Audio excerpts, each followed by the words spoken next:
ఓం గం గణపతే నమః. ఏంటండి ఈ ఈ మంత్ సంకటహర చతుర్థి వచ్చేసింది కదండీ! సో, మనం సంకటహర చతుర్థి చేసుకుంటాం కదా!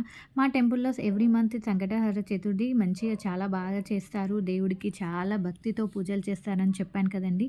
సో, స్టార్ట్ అయిందండి. ఇలా మొన్ననే కంప్లీట్ అయిపోయేది. కాకపోతే నేను వీడియో పోస్ట్ చేయడం లేట్ అయింది. సో, మా గణపయ్యకైతే టెంపుల్‌లో సంకటహర గణపయ్యకైతే అన్ని పంచామృతాలతో అభిషేకం చేసి మంగళారతులు ఇచ్చారండి. ఇంకా ఎవరైనా నైవేద్యం చేసుకున్న వాళ్ళు అలా నైవేద్యాలు పెట్టుకుంటారు. ఎవ్రీ మంత్ ఇది వస్తుంది కాబట్టి ఈ చతుర్థి ఫాస్టింగ్ ఉండాలనుకున్న వాళ్ళు ఉంటారు. మాకైతే ఎవరైనా మర్చిపోతా అనుకున్న వాళ్ళు కూడా టెంపుల్ గ్రూప్‌లో అయితే ఫస్ట్ ముందు 2 డేస్ నుంచే పోస్ట్ చేస్తారు. ఏ డేట్ రోజు అది వస్తుందో అని, సంకటహర చతుర్థి ఏ డేట్ రోజు ఉంటుందో అని పూజారి ముందు రోజే పోస్ట్ చేశారు. అలా పోస్ట్ చేసినప్పుడు ఎవ్రీ మంత్ చేస్తారు కదండీ! అలానే దేవుడికి అభిషేకాలు, గణపయ్యకి అభిషేకాలు, మంగళారతి అయిపోయినాక హోమం కూడా చేస్తారండి. గణపతి హోమం.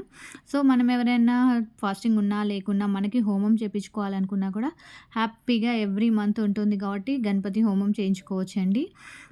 ఆ గణపతి బ్లెస్సింగ్స్ తీసుకోవచ్చు. గణపతి హోమం చేస్తారు ఎంతో నిష్టగా. గణపతి హోమం చేసినాక పూర్ణాహుతి కూడా చేస్తారు. పూర్ణాహుతి ఇవన్నీ కంప్లీట్ అయ్యాక ఈసారైతే టెంపుల్‌లో అన్నప్రసాదాలు కూడా పెట్టారండి. అన్నప్రసాదాలు దేవుని ప్రసాదం అందుకోవడం అంటే అదృష్టమే అనుకోవాలి. మనకు బాగుంటేనే వస్తది అని అంటారు.